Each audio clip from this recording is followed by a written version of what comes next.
Alright, if you stick to the end of this video, I'm going to be sharing a few updates to this channel, so stay tuned and stick around. You know, recently I've been getting a lot of DMs about learning communities. I've been getting questions like, should I join them? Is it worth it? Can I make friends? The topic of today's video is going to be about, should you join a learning community? If you're new here, my name is Nimal and I'm a freshman studying computer engineering at Purdue University. And learning communities are very, very unique in the collegiate experience, and it's one thing to consider.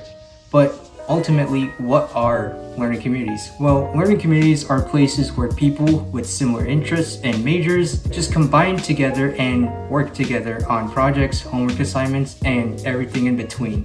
And it can be a wide variety of subjects. In fact, the learning approach to learning communities is very, very interdisciplinary, which means that you'll be working with all majors. In addition, this has been a topic that I've noticed that not a lot of YouTubers or college YouTubers like me are covering, and there has been a demand for this topic on the Purdue subreddit, if you can tell.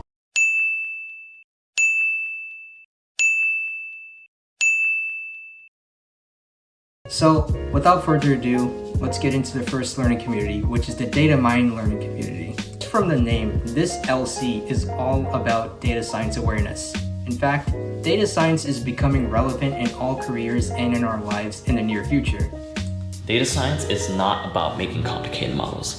It's not about making awesome visualizations. It's not about writing code. Data science is about using data to create as much impact as possible for your company. However, you don't have to be a whiz in data science to join. In fact, it's open to all majors at Purdue. In this LC, you'll get to participate in both fall and spring semester, and you'll also be residing in Hillenbrand Hall, which is known for their wide open study spaces along with their suite style rooms. As I've already mentioned, data science appears everywhere, so this learning community is segmented into different disciplines, from chemistry to corporate partnerships. If you're someone who's really into data science and wants to look at it through a corporate or a scientific lens, then this LC is just for you. And through this LC, you'll be gaining a lot of valuable experience that you could put on your resume and your LinkedIn potentially.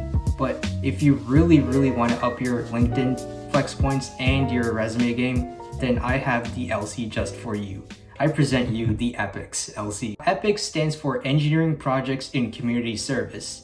And just like the name sounds, you'll be doing just that. This LC, you will have the opportunity to work on a real-life engineering project without ever having to join an internship at a company. In fact, you'll be working on that project for a semester or even a year long if you choose to.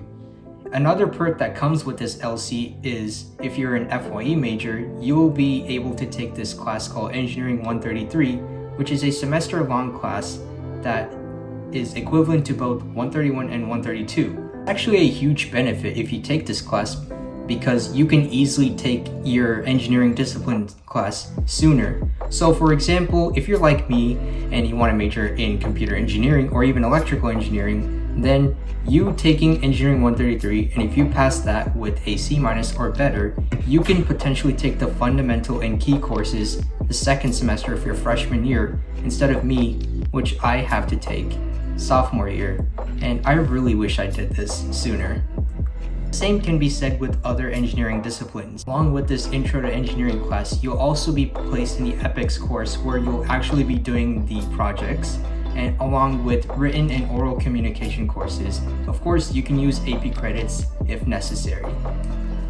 And lastly, all students that are part of the EPICS LC are placed in Shreve Hall, where they're known for wide study spaces and conference style rooms. So if you want to gain real-world experience on an engineering project and get to your engineering discipline faster, look no further and join the EPICS LC. The last one I'm going to talk about is the Computer Science LC.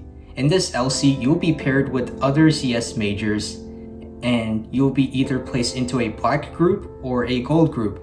The black group represents people who have prior programming experience, and the gold represents people who have limited or no coding background. So it's easy to make friends and network people you know.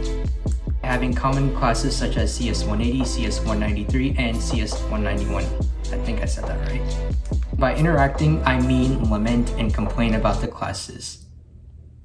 Students in this LC are given the opportunity to talk to an academic advisor about their plan of study and given opportunities for career fairs and things like that. This LC will be held in Earhart Hall for the fall semester. If you're an admitted CS major who just wants to network and know a lot of people, then this LC is just for you. So the ultimate question is, should you join a learning community? Well, if you're someone who just wants to network and meet new people, then you really don't need a learning community. In fact, you can just go to your class or lecture, meet some new people, and maybe form study groups that way. Like, you don't actually need to join an LC to do that. And this is what I've been doing personally, and I've met many new friends this way. But if you're someone who wants to work on a really, really neat project or just wants to broaden your knowledge through data science or other new things, then maybe a learning community is for you. And I personally can't hold you one way or the other. It's ultimately your decision and it's ultimately what you make of it. And for the most part, that's how college goes. As you all have known, Purdue University has transitioned to online classes for the rest of the semester, and I do realize that most of my content is college content, which is going to be severely impacted, but that's not going to stop me from making future videos. In fact, I'll be using that to my strength. I'll be playing that to my strengths, and I'm planning on creating a stats video for Purdue Engineering since nobody has created that, and I'll be also filming a day in the life of online classes because I think that's really cool and very few people get to experience it. So I'm going to be taking advantage of that, and I might even do like a reflection video of my first semester if time allows. But I will be pumping out videos in the near future, so I'm not off the radar. I'm still going to make videos in my spare time. So I'll see you there, and I'll see you guys next time. Peace.